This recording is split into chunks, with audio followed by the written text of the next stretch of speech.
Hello and welcome to another episode of Journey to the Rise. I'm your host, Lucretia. In today's episode, we talk with Kelly Brown, a photographer based in Oklahoma. Kelly's journey didn't take her on a straight path to photography. With an interest in the medical industry, she ended up working in the pharmacy world. With a passion for learning, she is open to gathering information on any industry. She ended up pursuing her creative side as a makeup artist. That ended up bringing her towards an interest in photography. With a special heart for people, she found her way into bereavement photography, and we go into the path that has brought her to developing a nonprofit. Kelly has quite the story, so let's get moving with this episode and welcome Kelly Brown with Rose Colored Lens Photography. This is a photographer who uses her skill to capture not only the special moments with family, but also the toughest and most heartbreaking moments with her bereavement sessions. I am so looking forward to hearing about her journey that has allowed families to cherish images of these fleeting moments of life, and they get to cherish them forever. So please welcome Kelly from Rose Colored Lens Photography. How are you? Good. How are you? I'm so good. Thank you so much for being here. Yeah, thanks for having me. Absolutely. So, where did you grow up?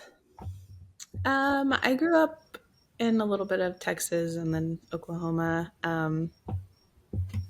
Just some small town stuff. Good old small towns. Yes, I grew up on a farm.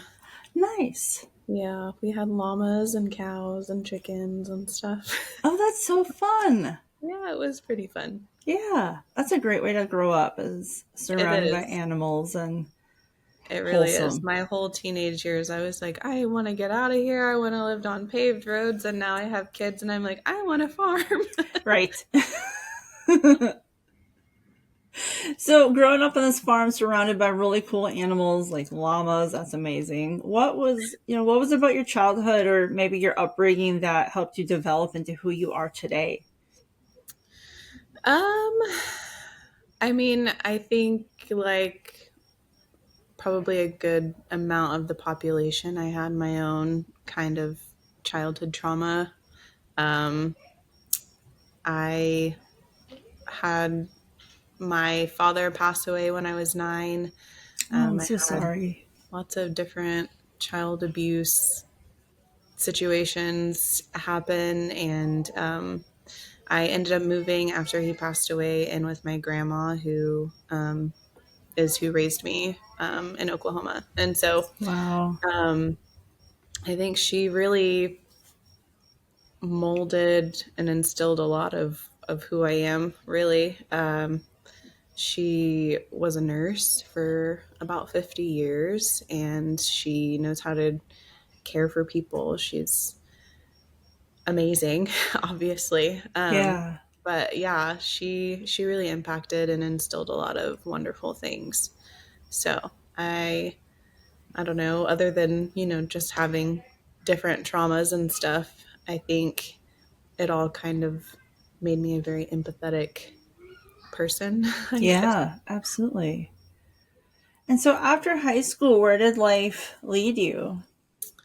Oh gosh, I didn't know anything. Like when I think about high school Kelly, I'm like, ooh, she was crazy. She's a different person. She was Hmm. just wanted to travel and wanted to just have fun all the time. She didn't really care a whole lot, but I mean, even that version of me was still very empathetic. So, um, I mean, she always wanted to be like a psychologist or something in that type of field. Or a pharmacist, one of those two things. So, Yeah. but I went to college and then I dropped out of college and, and then I went back and then I dropped out again, like all of the things. So I didn't really get it together until I had kids and then I was like, oh, okay. I need to get it together. So here I am.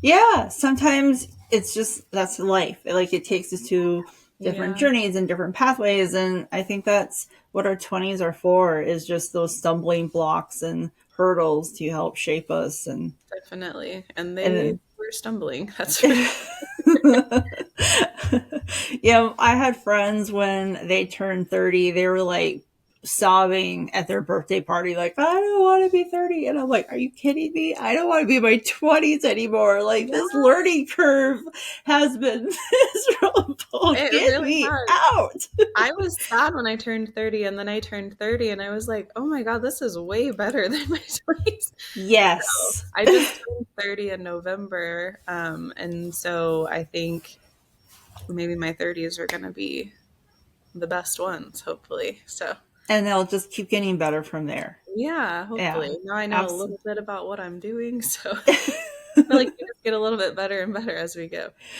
Absolutely. And so you're currently in school and you'll graduate with 2 degrees. So what degrees will you have to your name? So I have a degree, an associate's degree right now, and then I'm working towards my bachelor's, and it was supposed to be, it was supposed to be in pharmacy because that's what I Hmm. wanted to do. But now that I'm starting a nonprofit, I think maybe I should rethink and Hmm. do something more business oriented. Yeah. Um, so I'm actually having an educational crisis right now about what I should do and what I shouldn't do. But yeah, I'm still working on it. I think I'm gonna have to take this semester off just with all of the nonprofit stuff that I'm trying to do. But next Right. semester I will be, I don't want to overwhelm myself. I would like to, Right. I don't know, keep the momentum going and not be Hmm. set back and then have to really fight my way back to the point where I already was. Right. So yeah, I think I'm gonna start school next semester, and hopefully that's enough time to figure out what I'm gonna. I Yeah, don't because know. your I would go to plan, school from for what I everything if I could. right. Yeah, And because I saw in your social media, your plan was to go off for pharmacy school, and I yeah, wondered with the nonprofit, which we're going to get into details in a bit, if maybe that was kind of swaying you from yeah. one particular, because life does that, right? It It's like you does. think this is what we're gonna be, it's gonna be great, all of a sudden you're like, hold on, wait a Yeah, minute. it really does. I initially picked up my camera to pay for pharmacy school. And so Okay. now I'm like, maybe I want to do photography and maybe I want to do Mm-hmm. this nonprofit and then I want school to kind of go with that instead. So, yeah, it definitely shifted a lot of stuff for me. I don't know. Everything Yeah. is not how I initially planned it. So that's why I'm having like a little crisis. I'm like, wait, what do I want to do now? Because it's Mm-hmm. not what I've always thought I would be. So, Right. yeah, Yeah. it's a little different. I completely understand. And what was it about being a pharmacist that was so fascinating to you, that you, because that's hard. Pharmacy school is really, It really hard, but what was the fascination with it? Honestly, I love the medical field. And if I didn't have to go to medical school to be a doctor, that's probably what I would do. Yeah. But the first year of medical school, you have to do cadaver related things. And I just Mm-hmm. don't think that I could do that. Right. And I still keep going back and forth. I'm like, are you sure? Like, you can't do that. And I just Yeah. keep going back and forth. I don't know. I think all the time about being like a psychiatrist, but they have to go to Mhm. medical school. And I'm just like, pharmacy is something you don't have to go to medical school Right. for, but you're very much in the medical world. So Mhm. that was kind of how I landed on that. I've never really necessarily been super passionate about pharmacy, but I do think it's very cool. Um, like the chemistry of making the medicine and how it Yeah. responds to what it does in your body and all that stuff. I think that kind of stuff is very interesting. I feel Mhm.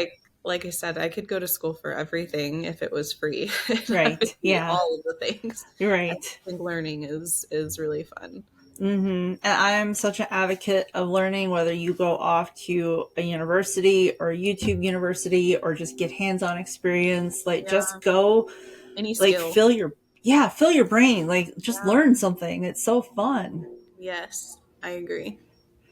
And so what made you want to become a photographer? Like how did you learn? How did you teach yourself? Did you take classes? Like where did Um, this, because pharmacy is very science minded. yeah, Photography is very creative and artsy and lighting and, yeah, styling. it's So, a lot different from each other for sure. yeah.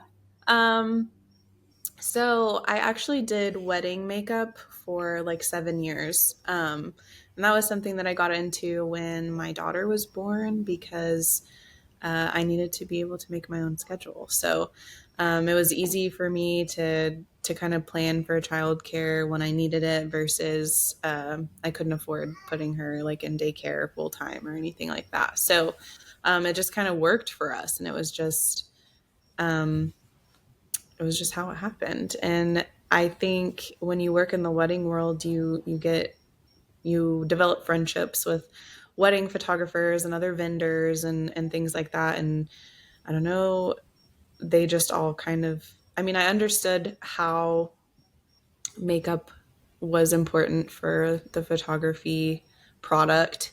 And they all these different elements kind of came together, and then at the end, like, you had this to show everyone, like, look how beautiful this was, or whatever. And so I don't know, they I had some friends who really encouraged me to just pick up a camera, and um, so I did.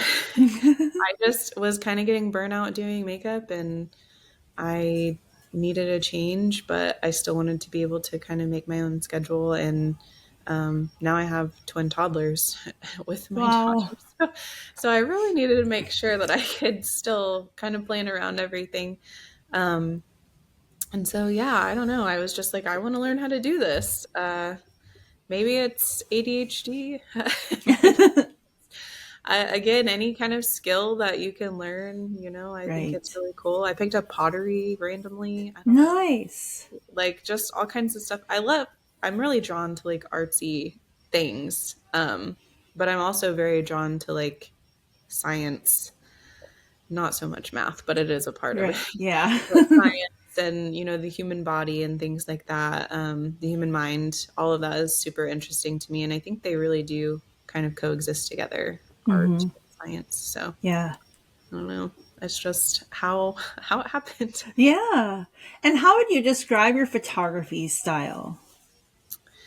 Well, I'm still trying to find it. I That's don't know. I okay. would say maybe I'm more of like a storyteller type, documenting type, candid photographer rather than Hmm. like the posed photography. Um, I also am about to start kind of dabbling in like fine art photography, which is really exciting to me because I love like the Renaissance and Baroque eras of art. Yeah. And so I think it would be really cool if I could make people look like paintings, Hmm. just by learning different lighting and things like that. But um, yeah, I think it would be predominantly like portrait storytelling type photography. We're going to take a quick break, and when we come back, we'll have more from our guest Kelly Brown as she shares how life directed her towards bereavement photography. Imagine walking waist deep in a field of flowers while taking in an endless view of beautiful blue sky and clouds. Stargazer Farms WI is located in northwestern Wisconsin, offering flowers, vegetables, special events, and more. From stargazing parties, you pick a farm stand, to bridal flower parties, flower bars, bridal flower buckets, and a variety of special events like brunch on the farm. Take a moment to escape from the chaos of life. Take a breath on a quiet farm where the breeze can clear your head and the quiet can cleanse your soul. Come find a sense of peace and calm at Stargazer Farms WI. Come for the flowers, stay for the stars. To find out more, go to www.stargazerfarmswi.com, and for long form content, check out their YouTube channel at Stargazer Farms WI. Welcome back to Journey to the Rise. We continue our conversation with Kelly, and she shares about the challenges she faces with bereavement photography. Yeah, when you get into the that art side, the Baroque side, like that's Mm. when you really start paying attention to light. A friend of mine is a ceramic artist. Her name is Sherry, and she's amazing. And her and I were talking one day, and she's like, started going into that whole aspect. And I started really looking at that type of art, Mhm. and it's really fascinating how you start It's seeing light. crazy. Yeah, Yeah. It's going to be really fun. It's going to be, I don't know, it's just fun to learn new things. So I'm really excited to try. yeah. I can't wait to see what comes out from Thank your you. exploration in that area. Now, how did you start finding your photography clients? Well, like I said, I did makeup for a long time, so I kind of, I mean, a lot, not all of them, but a lot of the people that are my photography clients were also my makeup clients. Or they knew me because I did makeup, and then maybe they hadn't booked me for makeup, but that's how they knew me.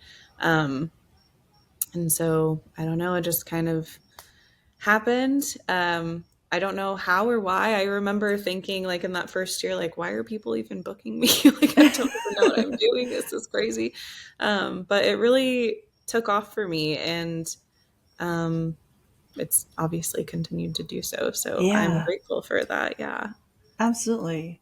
And what challenges have you faced as you've been building your business? Because it's pretty new. It's what, 2 years old, a year old? Yeah, it's about 2 years old. This is my second year still. So the challenges, I think, have been knowing my own limits, not overbooking myself, Yeah, learning how to ask for help that's a tough one. is really a tough one. Yeah, I need, I don't know, I'm still trying to find like a groove of like how many clients per week can I have, and how many do I need to have to be able to finish like editing sessions Right, and things like that. Editing is like a huge part of what you do, and it takes so much time. And so just trying to find a balance between that and then still being able to shower and right, remembering to eat something and spending time with my kids, you know. Um,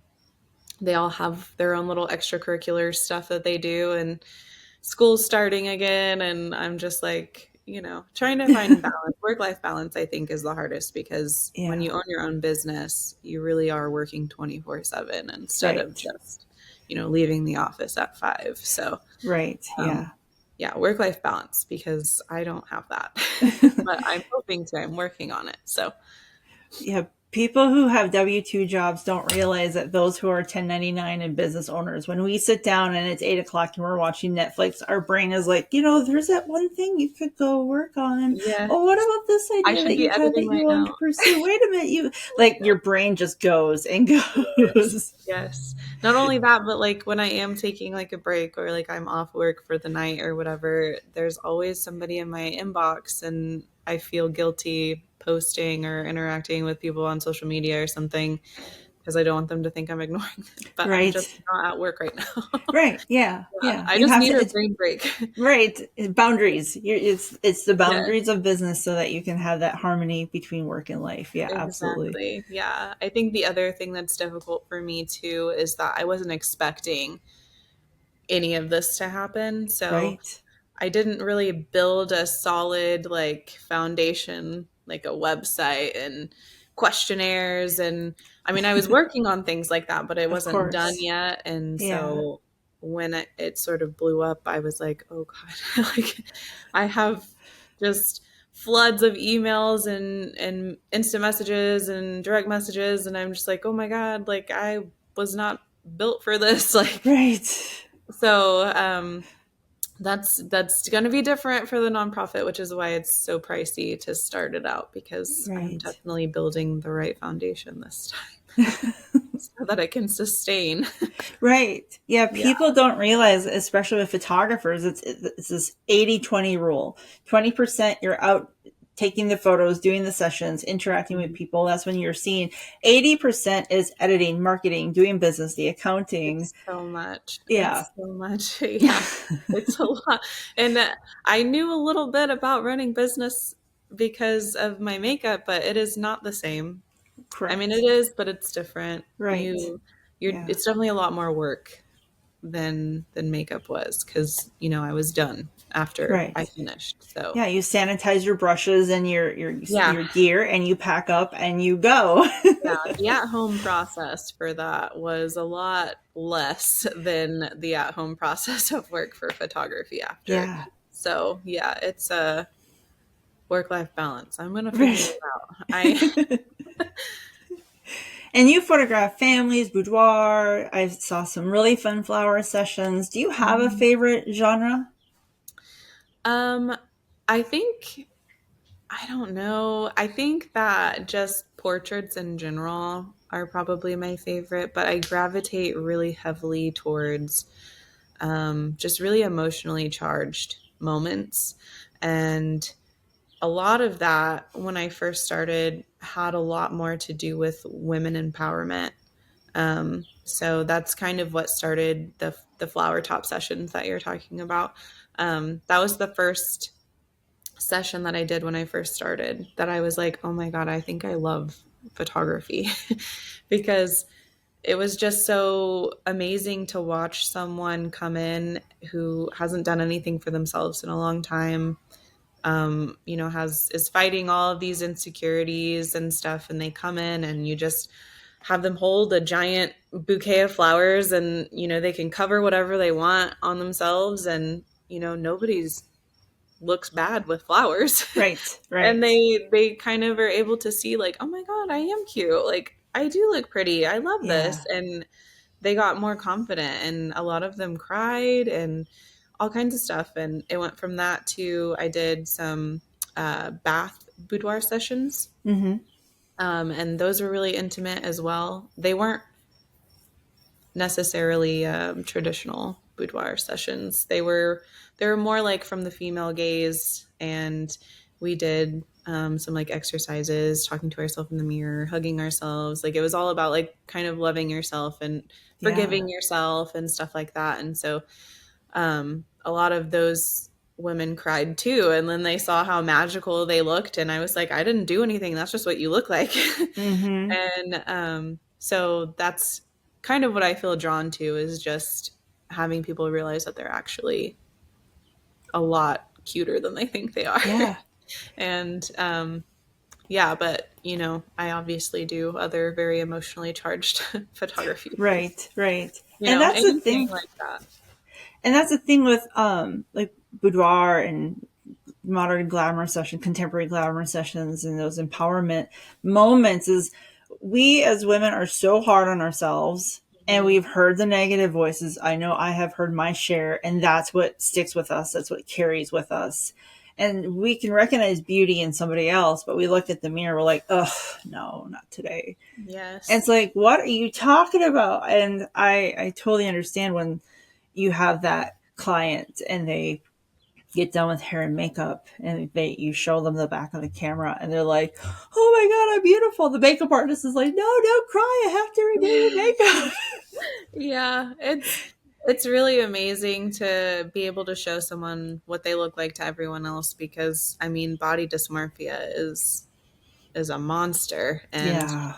it's really hard to know what you look like, Mm-hmm. and your insecurities when you look in the mirror, that's all you see. And I think I focus on women empowerment because, um, women are the ones that have that kind of outward expectations rather than the physical, I guess. Mm-hmm. But I don't know, if there was men interested, I would do I would do them too. But yeah, I focus on women, especially moms. It's hard Right. to feel cute after postpartum does a lot of stuff. So, Yeah. but Yeah. yeah, I And love as a it. mom, you're tired. Yes, And and if you I can't feel cute, it's not my season yet, but it's gonna be yours. Yeah. yeah, there's some beautiful mamas out there, but they're just tired. They need like Yes. a good old 12-hour nap. Definitely. If I got even 6 hours, I would be like, "Wow, I'm a new person." Yeah.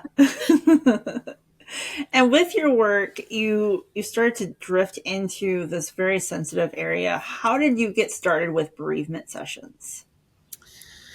Oh, so I didn't mean to do it. It wasn't something that I went out and searched for. I didn't even know it existed. And I am sure that I am not the first person to do it. I'm sure there's tons of photographers out there that have done it.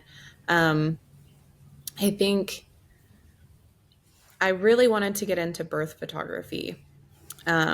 And there was a mom who reached out to me after I had shared something talking about like I wanted to get into birth photography. And she was like, "We're trying to get pregnant. I would love for you to be our photographer for that." And I was like, "I would be honored. I want to do this. That's amazing." Yeah. And she had an infertility journey. So it was probably like over a year or so that she was trying to get pregnant. She would get pregnant and then it didn't work out. And so it was a whole thing. And she was updating me all the time. And Wow. she got pregnant and it stuck. And I was so happy for her. And I was like, oh my Yeah. gosh, this is amazing. You deserve this. And she has a son. I want to say he's around like 4, 5, something. I could be wrong. I don't know. Um, but he's younger, and they've just been trying for a while to give him a sibling. And so we talked about prices. We talked about having an appointment so that we could go over details on what her birth plan is and where is she having the baby. All the details of the shots that she wants and all the stuff because I wanted her to be comfortable with me. I didn't know her Yeah. previously. Um, and so the appointment time kind of came and went, and then I didn't hear from her. And so I just kind of left it alone. And then her friend reached out to me and was like, "Hey, are you still interested in doing this session?" And I said, "Yeah, absolutely. Like this is all the things that we discussed. Is that still okay?" And she was like, "Well, he's going to be born tonight and it's going to Oh. be a stillbirth. Oh no. Would you still do it?" And I was like, "Of course." Like, Right. I mean, I Yeah. had to sit down and I was like, "Oh my God, that is going to be really difficult, but like, I can't say no, Right. there's Yeah. no way that I could say no to that." Right. Um, and so I had no idea what I was doing. I'd never done anything like that before. I mean, it was 3 a.m. I Oh my have gosh. no idea. Yeah, she messaged me hours before talking about it and then just said, we can call you when she goes into labor. It was supposed to still be like a birth photography. It was just obviously um, Right. different. And so when she went into labor, they called me and I went up there and I had no idea. I had no idea what I was walking into. Yeah. Um, And, I asked the nurses, like, is there anything, you got any advice? And they were like, "You're going to do great." And I was like, "Okay, great." I think about them a lot and I'm mad at them a little bit because I wish they would have told me literally anything, but they Yeah. were just like, Besides, you'll do awesome. There's the door. yeah. And I was like, "Okay, awesome." Like, no details, no, if this happens, say this or do this Right. or anything. There was no preparation. And so I wish that somebody would have said something helpful because I really Yeah. had no idea. Um, and I walked in and it all was just, I mean, it was one of the most difficult things that I've ever seen in my entire life. Yeah. I've never, um, and again, I didn't know because Right. I'd never gone through any of this. I mean, I personally haven't been through anything like that. My grandmother had a stillbirth, but I wasn't even born. So, I Right. don't know. Of Right. course, she's told me about it. And she was kind of my biggest like supporter. When I told her, she said, "Oh my God, you have to do it." Oh. And so she was probably one of the biggest reasons why I even did it. But um, I just had no idea what the protocol was. I mean, everybody in there, the nurses and everyone, they knew what to say and what to do. And I Right. just had no idea the type of mental, um, I don't know, it was just a crazy, bizarre experience to witness someone trying to grapple with, oh my gosh, he's beautiful. I love him. Look at these little toes. Oh my gosh, he has your nose. He has this, he has this. And then understand that he's not coming home. Right. And then kind of slip back into that, like, oh my gosh, he's so beautiful. Oh, I love him so much. Oh, he's so tall. Like all of these different things. And then there would be like kind of another crack, and the reality would start to sort of seep back in. And it was just, I mean, afterwards, I spoke with a few different medical people and did some research. And everything that I was saying and how I was reacting and everything was actually exactly what I was supposed to do. But I had no idea at the Yeah. time Yeah. what I was doing. And I think it was just sort of, I mean, I was just supposed to do it. I Mm-hmm. just felt very right. It was very natural to be like, oh, he's so beautiful, to compliment the little details that I noticed. And it was so easy to love on everybody in there. It was so easy to just be human. That's Right. essentially what it was. It was just, I saw someone who needed comfort and who needed something that I was able to provide them. And so, you just do it. I don't Right. know. I felt very strange um when my stuff started going viral and people were telling me that I was amazing and stuff. And I was like, I feel like most of you guys would have done the same thing if you were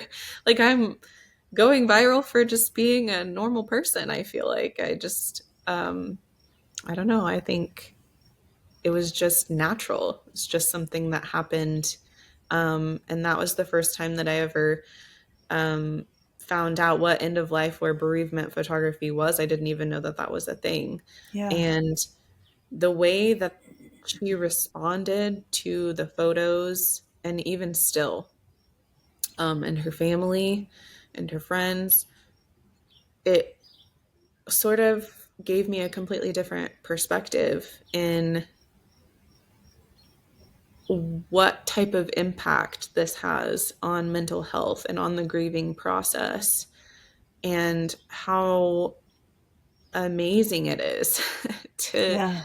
and it went from me being completely terrified, which I think probably I get nervous before almost every session regardless, but I was terrified, and then I just had to trust myself, and I did. And it turned into something that was like, oh my gosh, I don't know if I can do this, to, oh my gosh, what an honor. Like, Right. it was an indescribable, difficult, beautiful experience. And it really made like a whole new path for me. Um, and word of mouth traveled around, and I've done multiple stillbirth sessions now. Um, and families got to take that home with them. Right. So I think that's amazing. Um, I've done dogs who have to be put down. I've done hospice care, great great grandmas with their families. And then the one that went viral was a mother who had terminal cancer, and it was with her daughters. So, yeah, anytime I see, because it's not really something you can advertise, you know, Right. Yeah. but anytime I see like someone talk about, their family member or something, I always reach out and ask them, would you like pictures? And, I don't charge for them. So it's not like I'm saying, hey, Right. you That's want really to generous of give me you. money and I'll give you pictures during one of the worst times of your life. Um, Right. I just offer it, and sometimes they don't take it and sometimes they do, but I just feel very called to make sure that they know that they can if they Hmm. decide to. Some people don't want to because the types of machine or state of the person that's going through everything is. Sometimes they just aren't interested in that, and that's okay too. Right. But sometimes they are, and the ones that are, I get overwhelming, gratitude back, and I feel like that's so much better than money anyway. So yeah, that's Right. kind of how I got started. And I don't think just anyone could do what you do. Like, it's hard. Like, It's very hard. it's, and not everyone has the the level of compassion, patience, willingness, to step into that very difficult situation. Yeah. And that child is very much part of their life, and that's Hmm. absolutely heartbreaking that they don't get to take it home. That's the whole excitement of building this Right. life, and now they have to say goodbye. But that child, it's you going in and photographing these very heartbreaking, just devastating moments. It allows healing, and it allows them Yeah. to take what it was lost.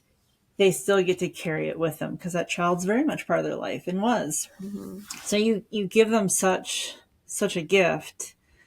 And I think you sell yourself a little short by saying anyone can do it. And I don't, definitely not. Oh, well, I appreciate it. I don't know, I'm a very emotional person, very empathetic person. I mean, I can cry over if I think about anything hard enough, I can cry about it. So, um to me, I just thought like this would never be something. Like if you were going to tell me that this was going to be my niche or something that like Right. I go viral for, I would have been like you're lying because I'm not interested in that. I would be destroyed. Right. And I am, Right. I mean in the moments, it is absolutely earth-shattering. I mean it's very difficult and I don't know how to compartmentalize that. Right. I don't know that I would if I knew how Right. either because I think that they deserve to have someone grieve with them.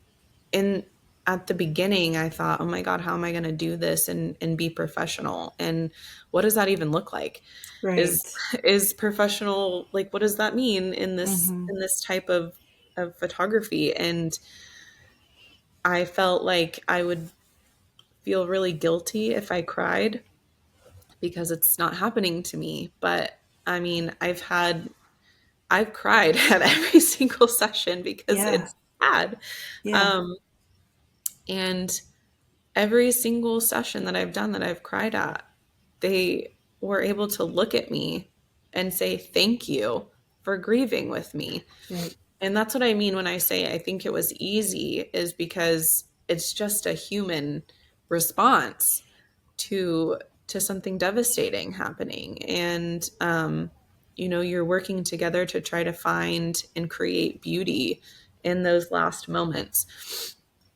And I think after seeing the type of positive impact that it's had on the family's abilities to not completely lose their minds, Hmm. um, they have something tangible that they can look back on. And photography is so special in a way that, even when I edit, I can look at the photos and I remember the sound of their laugh when I took that. I can remember the jokes that were being told. I remember the stories they were talking about.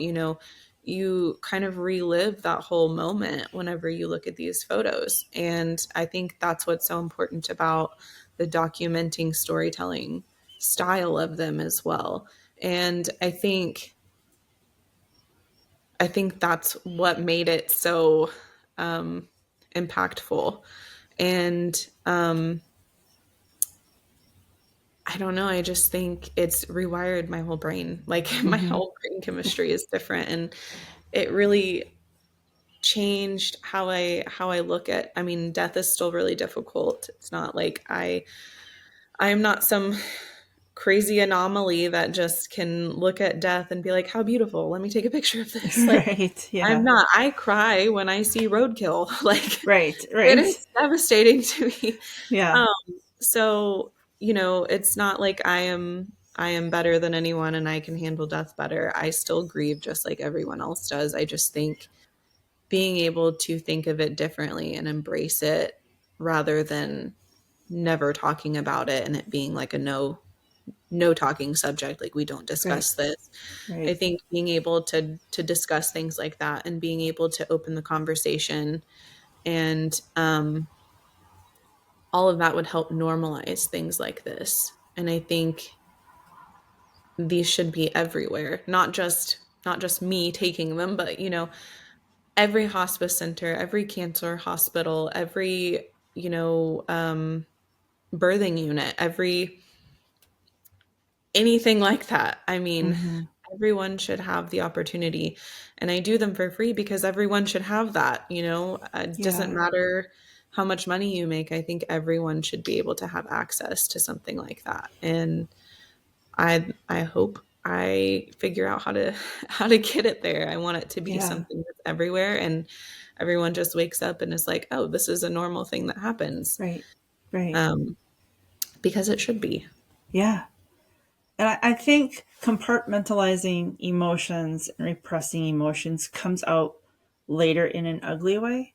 So I think Definitely. having that emotion and the willingness to let it out is also healing, not for just you, because you're Mhm. experiencing this not to their level, but you're experiencing, this heartbreak alongside them. Mhm. But the gift you're giving them is a piece of their history Yeah. where we preserve our lives through photography. Like people, Mhm. I think in the world of the selfies, like, oh my god, selfie duck face. Yeah. It's we lose the fact that, and not everyone, a lot of people still value photography and have the images hung in frames on their walls, but Right. it's the number one thing that we want in tragedy: tornadoes, fires, water, the photos. Oh Mhm. my God, I lost the photos. Everything else can be replaced. Oh my God, I lost the photos. And Yeah. what you're doing is you are being professional by expressing that emotion.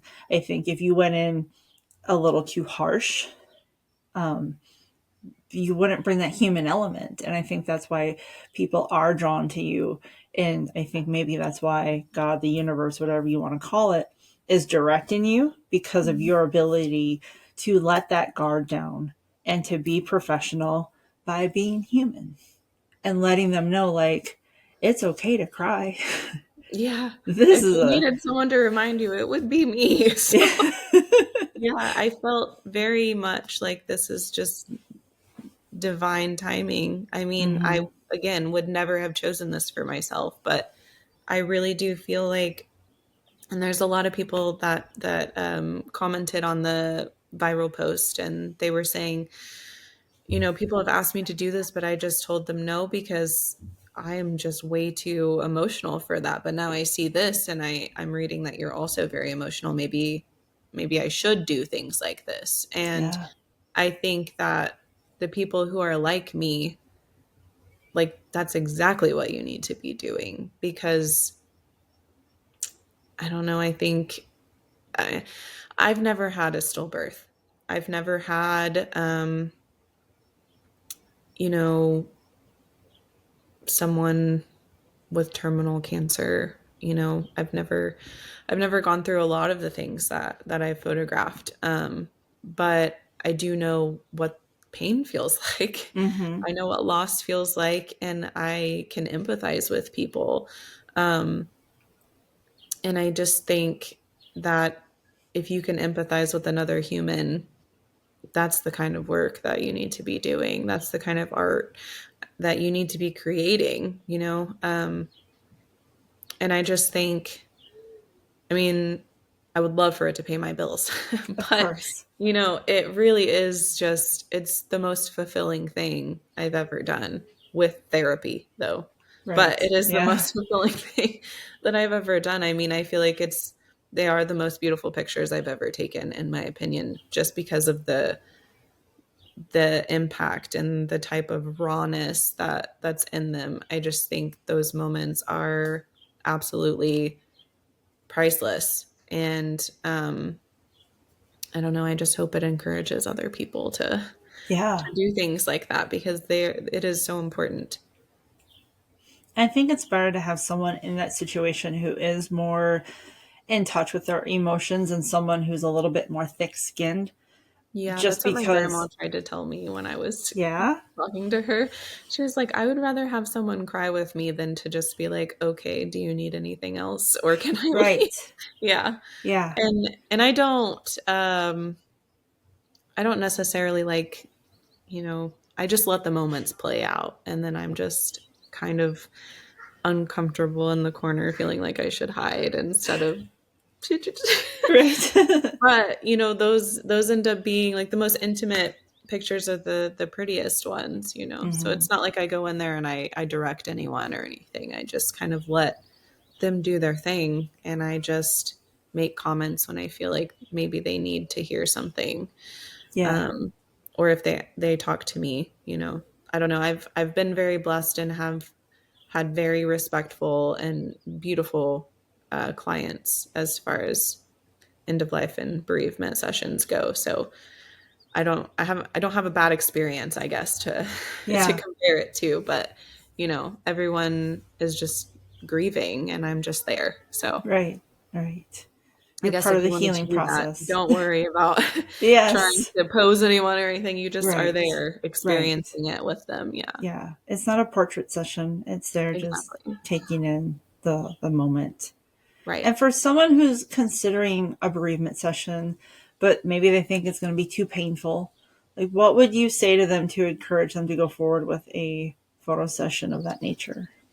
Um, so I get several people who they want to do something like that, but their parent or grandparent or whoever doesn't want to do it because, that's not how they want people to remember them. And I can completely understand and empathize with that. Yeah. I just feel like, regardless if you look like you did 20 years ago, or if you look, like you did even a year ago, before you started treatment or whatever, I think being able to leave your family something tangible from your last few days on earth Mm-hmm. is, no matter what you look like, they're not going to care about that. Right. It's going to mean so much to them, and it's not going to devalue anything if your hair's not fixed how you want it, or you're skinnier now than you used to be, or you have IVs or whatever. It's Yeah. not going to make a difference to them. They're still going to be able to see, all of the crevices in your hands when you're holding their hand, and the wrinkles in your eyes when you're laughing with them, and or even just the shadows on your face in those days, things that they really need to hold on to get through those moments when you're not here anymore. I call them kind of like, they remind me of like love letters, like you're leaving for your family, Yeah. because it really is details of yourself that otherwise they wouldn't have. And most of them, I mean, you don't really get, memory is cruel, it doesn't let you remember things completely. And I think that's why photography is so important. So I think, I mean, and I've unfortunately photographed people who didn't know that those were their last photos, Right. and I just think it's really important. And if you can't do it for yourself, then do it for your family. Great. I Yeah. think, I mean, I'm hoping that, if this nonprofit goes the way that I am dreaming, And it then will. I will have, it everywhere. Yeah. And I'll be able to hire and bring in different photographers. I'll train everybody, and you'll have someone in there with you taking these photos, and you're not going to have to feel weird and uncomfortable, because I think that's my number one thing that people say to me is, I'm so sorry.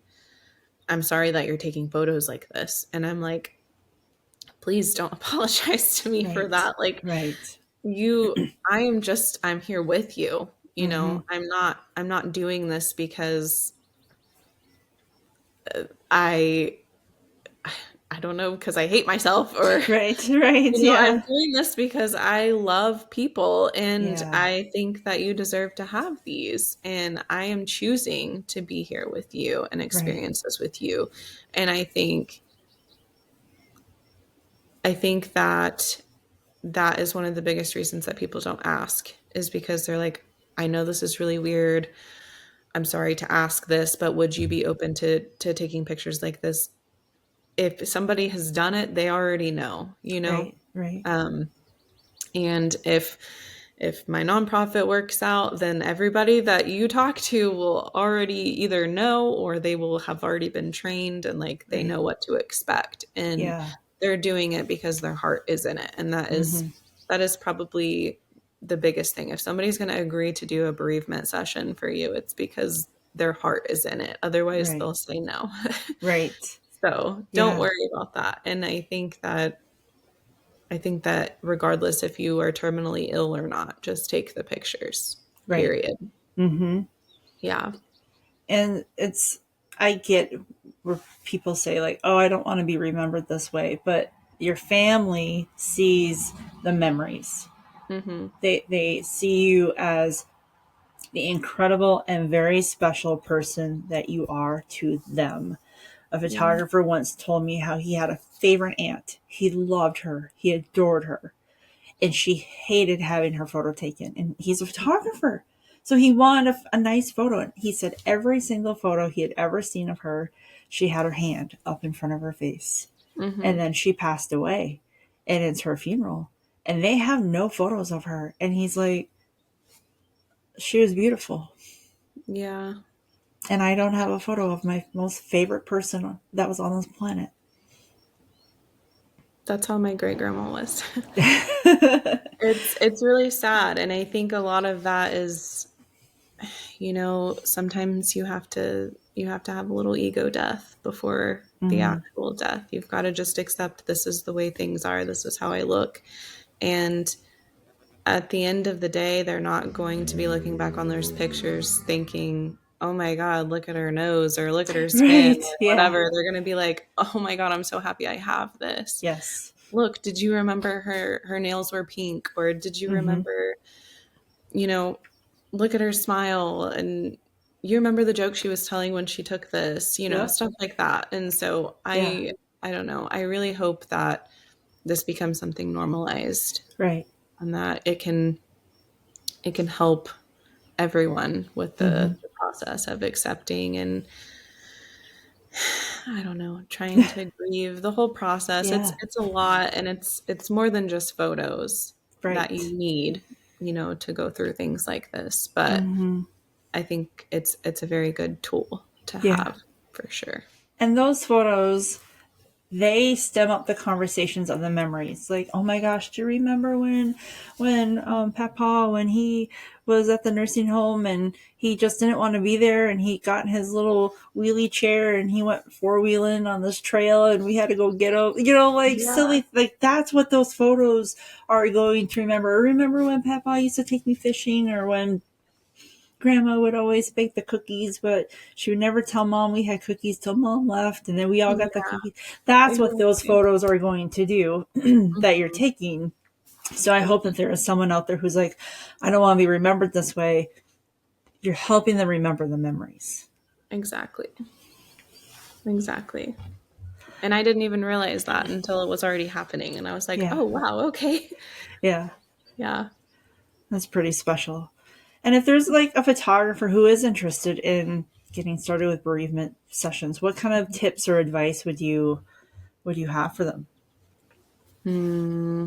I would tell them to get a therapist if they don't already have one. I would tell them to do some research, reach out to maybe someone has done them before, ask questions.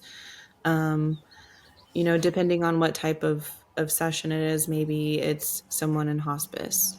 And so you would maybe call a hospice center and be like, I know this might be strange, but I have some questions. How does this work? What is life like in here? What can I expect? Because I Hmm. think the worst thing is going into it completely blind and then you just being like, oh my God, what am I looking at right now? Right, right. Um, so I think maybe if you go to a hospital or go to call somebody something, but maybe you have a friend who delivers babies and she's seen all of the things before and maybe ask them. Um, I would definitely do some research. I would definitely speak to people who are in that scope of, whatever type of bereavement it is. And you'd be surprised how many people are willing to talk to you and tell you because I mean, there is more good in the world than bad, and Hmm. people at the end of the day, they will they will encourage you and try to help you because what you're doing is wonderful and it is Yeah. important. So, definitely get a therapist. Definitely, I think talking to the family, um, not all the time do I get to have time with the clients before we take pictures. Rebecca was the mom with cancer, and her two daughters that went viral on that post. I did her makeup before, and we got to um, do client closet try-ons and Oh, things like that. fun. So I got to spend some time with her before I actually got to take her photos, which was nice. Yeah. Most of the time, that doesn't happen, and you just are kind of there. But if there's any time that you can even have like a small conversation through messages or death is very sudden sometimes, so it's not like you can Right. exactly plan for anything, but anything that you need to know, sometimes family dynamic is important, especially when they're in that time of grief. Like maybe this is a step parent and they don't get along. Don't Hmm. call them mom or dad, Right. things like that. If there's anything that you might need to know to make them the most comfortable, Right. I would definitely think about that. And then I would also say if you are doing photos of somebody in hospice or who has cancer or something like that, that you should also talk to someone about what their limits are. Um, because, you know, what a nightmare that would be if Yeah. you were out in a field somewhere taking photos and they just collapse and it's just you and the person that's Right. collapsed. So you need Right. to know their limits and you have to get some information to decide what is the best place for them to be. Is it an indoor session? Is it an outdoor session? Don't ever go anywhere by yourself with them. Make sure you have helpers. Right. Um, maybe they want to do outside, but you need to make sure you've got a chair for them to sit and bring an ice chest with waters and, things like that. Knowing what symptoms to look for, like maybe we should sit down. Let's finish these in the shade, Right. things like Yeah. that. There's a lot that goes into it. But yeah, I would just do your due diligence. Don't just rush in and don't do what I did. Don't just rush in. I mean, definitely be careful. You're responsible for these people's last love Right. notes for their family. So you want to Yeah. do them as best you can, but you also don't want to sacrifice their safety. Right. So, Yeah. yeah, that would be my advice. That's excellent And if my advice. nonprofit works out, then we can talk about it in training. It will work out. And I hope and so. speaking of, these sessions have guided you to start this nonprofit. What has Yes. that process been like for you, and what is the mission behind your new organization? It has been an insane process. To be honest, I have no idea what I'm doing, but I'm figuring it out. I'm learning all the rules. Um, I've got fundraisers planned and things like that. I've got a small board member um, thing going on, and I've got two licensed professional grief counselors that are going to be volunteering to help everyone who works with me, and then also the clients and their families. And then also be able to provide resources for the families and stuff, which is amazing. And that was the number one thing. Like, if I was going to do this, then I wanted to make sure I had like mental health care for everyone, because it's very taxing to do that and then not have money for therapy afterwards. Right. So that's amazing, and I'm so excited to have them on board. Um, yeah, I have a lot to do still. It's still in the early processes, so it's still being filed and things like that. So I'm not an official nonprofit yet, but whenever, hopefully within a month, I think is whenever everything will be done. And then I will officially have a 501c3. Excellent. And yeah, I mean, if everything works accordingly, then I will have Rose Colored Lens Foundation and hospitals and hospice centers and birthing units all around, and Wow. it'll be amazing. And It I will I be. hope I hope that happens for everyone, you know. Yeah. So you're wanting to take it not just there in Oklahoma, you really want to take this beyond. Yes, I really do. I don't um I mean, initially when I thought about doing it, I was like, I would just like to be able to do this and also buy groceries. Because I don't charge for them. And Right. but I have so many that want to do them, and I have a lot of people who want me to travel to other states and things like that to do them. And um I think that that's wonderful, but also that's not free, you know. Right. Right. So initially I wasn't I'm not a very, I don't want to say I'm not, but I'm not a greedy person or like a very overly ambitious person. Um, so that's not what I was looking for in the beginning. But like I said, this all changes your perspective so much. Mm-hmm. At first, I was just like, I just want to be able to, pay for my daughter's cheer Right. and buy groceries. Like, I Yeah. don't need to do all of that. But, and even still, that's my goal. But I also think this is something that everyone should have access to. Right. And there are other nonprofits out there that do something similar, but they stick to the stillbirth type of side of things, and I think that's wonderful. Um, but mine is different, Mm-hmm. and I think that young and old, like everyone, should have the access to something like this. And I don't know all of the details quite yet. We have yet to have our first board member meeting and things, to decide all of those things, and I obviously have to have the funds to be able to expand Right. and all of that stuff. Yeah. So, but I am accepting board member applications and things like that. So, Yeah.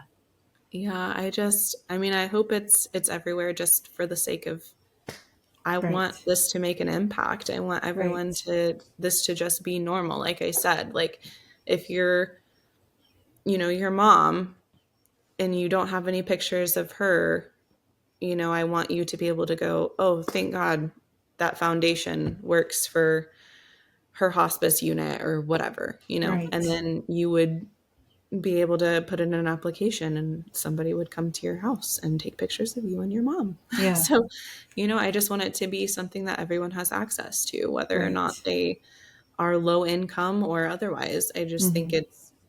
it's just something that should be normal. It's something that everyone should expect for the sake of mental health. And I think mental health should be taken very seriously. Absolutely. And it's just one, there's a thousand ways that it needs to be improved, obviously, Mm-hmm. but this is the one thing that I know I can do. And Yeah. so I hope I get the opportunity to do that. And even if it was donation based or pay what you can type of a system, because you still have to have, like, and I appreciate, you're like, I just want to pay groceries and maybe a little, you deserve to have a I sustainable living. appreciate it. And we will chat more about that when we get off this. but I and but I agree. Like it should be accessible to everyone. But Mhm. photographers have gifts and talents, and cameras are not free, and fuel is expensive, and Mhm. so I hope with your board members there's a way to help with offsetting some of those costs so it can be affordable for Yeah, everyone. I would like it. I mean, ideally, it's free for everyone. Of And then I'm course. also, it's just really successful and all of our fundraisers go super well and I am able Yes. to pay my bills Yes. and maybe also, you know, buy myself something nice every now and again. I don't Right. know, but, pay off my car or something. I don't know. Right. Take a trip, maybe. I don't know. Have an Yes. actual Yes. vacation. I don't know. That'd be Right. crazy. But Have some downtime, enjoy some yeah, time off. Exactly. Have a be able to vehicle have that, an assistant. yes. But yeah, the first year I know I'm going to be doing a lot of the legwork Of by course. myself and it's going to be not fun for a little Yeah. bit, but Yeah. I feel like it's for a really good cause and I feel really passionate about what it does for people. So hopefully Right. that keeps me going Yes. when I'm overwhelmed. When you're overwhelmed, just message me. I will be there to Okay. be the shoulder for you to lean on when you need it. So don't Okay, ever be thank shy about you. reaching out. Don't And be sorry for saying that. I, I'm telling you, you have my number. Reach out to me. I'm Okay, dead serious. Yes. thank you. And you've gotten well-deserved media attention regarding these sessions and your skills of a photographer and your new nonprofit. How has life been for you? How has business been? How has your personal life been? How tired are you? I don't think that there's a word that can describe the amount of tired.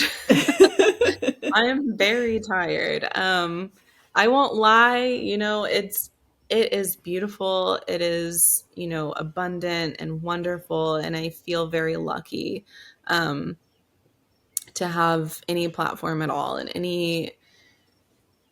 anybody listening to anything I have to say. So it is very beautiful. It is very surreal and odd to me because I think, me, are you sure? Like it's very strange. And then imposter syndrome obviously is a huge thing that happens a lot. Like, there's so many talented photographers. Why am I the one that's viral, and then going viral is scary in itself because I was Right. scared that people were gonna troll me and um, maybe not agree with bereavement photography and things like that. But everyone was so kind and Good. everyone was so sweet and welcoming. And it was overwhelming, but it was so beautiful. And I really loved,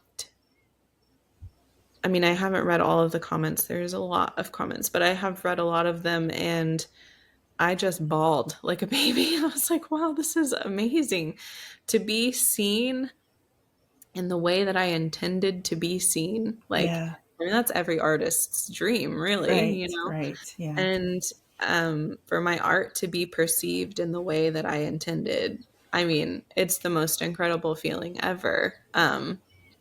And I just think, I don't know, I getting attention is very weird for me.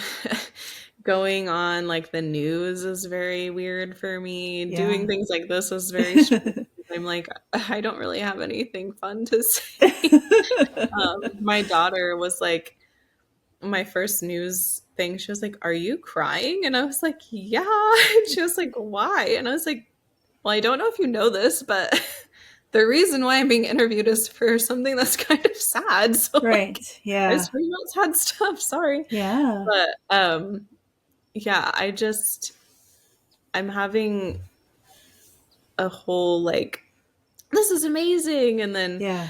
oh my God, what do I do? I don't know what I'm doing. And then, oh, I have all of these wonderful ideas. I can't wait to do these and like share with everyone. And then, are you sure you should be the one to do that? Like, Yeah. you should probably hire someone else to do that because you don't know what you're doing. And I don't know. It's just a back and forth thing. It's been very Right. overwhelming, but a very wonderful roller coaster. Yeah. I don't plan on jumping off of it yet, Good. but Buckle it up. is a roller coaster nonetheless. So Yeah. Yeah. Buckle up. I think the ride for you has just begun. That is both scary and exciting to Yeah. hear. Yeah. Thank you. And I noticed you had a post that stated that you are booked for the rest of the year. I am. I am. I have Congratulations. closed my books for the rest of the year. Um, that doesn't necessarily mean, if bereavement sessions come up that I won't make time to try to Right. do those. But yeah, for the rest of the year, I am booked. That has to feel incredible. It does. It's also very scary because you don't have sick days. Like, they can't reschedule you for the rest of the year. So Right. it's kind of scary, but it is very exciting, and it's again, are you sure? Like, Yeah. what you want to book me? Okay. Yeah. Of course you So do.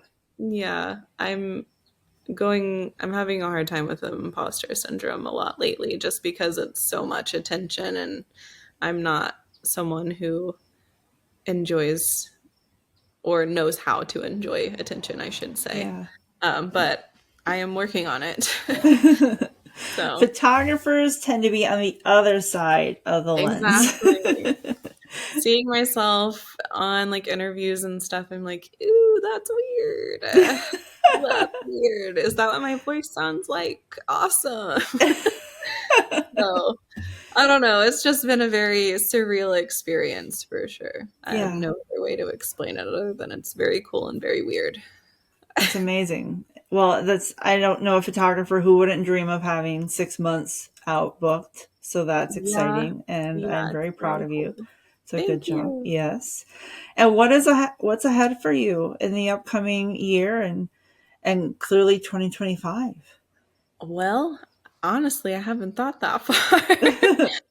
But in November and December, I am hoping that all of my nonprofit stuff is done, and then I have some fundraisers planned, some events that I would like to hold, and so I'm hoping that I can start, doing nonprofit stuff as well, instead of just my photography stuff. Do kind of both and try to figure out a good balance between those things. Um, I think it would be really cool if those went like amazing, and then maybe I start to expand into other states and then hold fundraisers there, and Yeah. keep going and doing things like Right. that. But I'm starting off small. Right. Hopefully building a really solid foundation with making a really solid website, and hiring a nonprofit lawyer, and Right. all the things, doing all the things the right way. So Yeah.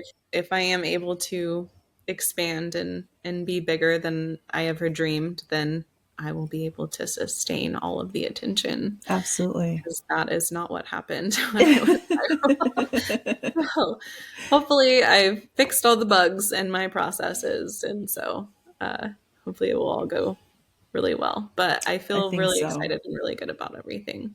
Yeah, which you should. It seems like a higher power is directing you, saying, "Pharmacy school, go this way." Yeah, exactly. It's nothing like I Roadblock. ever thought I would be doing, Yeah. but it is it is happening, and it Hmm. feels right, which is strange. But Yeah. you really do have to. It's true. You have to let go of what you have planned, Hmm. and yeah, it feels very divine. So That's definitely. awesome. If anyone wants to work with you, start booking with you for 2025, find out more about this nonprofit, join in the Calvary, like, how can they find you? So you can find me on Facebook. I also have Instagram. It's a little sad though, because I just made it and I'm not very good at Instagram yet. But um, if otherwise, I have a website, and it is rosecoloredlensphoto.com. And on there is an area that talks about the foundation. There are um, parts that you can request appointments, and then also a board member application if you're interested in doing that, in donations. And soon, hopefully, I will have merch that people can buy too. I've made new Nice. t-shirts. So Very cool. that'll be fun. But Yeah. Yeah, all of that information I think would be easily found on my website, or you Excellent. could find me on Facebook or Instagram and send me a message. Whatever comes first. Well, And if I you am. just want to do, I'm so sorry. No, If go you just ahead. want to do like volunteer work or something like that, then there is just like a contact button, Good. and then you can tell me your information and what you'd like to volunteer doing, whether it's photography or you just want to run t-shirt sales Yeah. Yeah. at the next fundraiser or something, Great. stuff like that. Well, I am so excited. A friend of mine had, I was over at her house and she's like, "Oh, you should check out this photographer. I found her on Facebook." And as she was scrolling, that's when she saw you did bereavement. She's like, "Oh my gosh, you should do this." And so Yeah. that's how I found you. And I am so grateful for that connection. And I am absolutely loving what you're doing. I Thank love to you. see that you have gone viral, and I love seeing that you are following that divine intervention and seeing where it will take you. Thank you. I appreciate it. And I hope Yes. that you take the pictures. Maybe it gets you into bereavement photography. Yeah. It would be, it's hard, but maybe you want to work with me one day. Well, that was what she told me. She's like, "I think this is something you should do," and I'm like, "I think it would be too hard."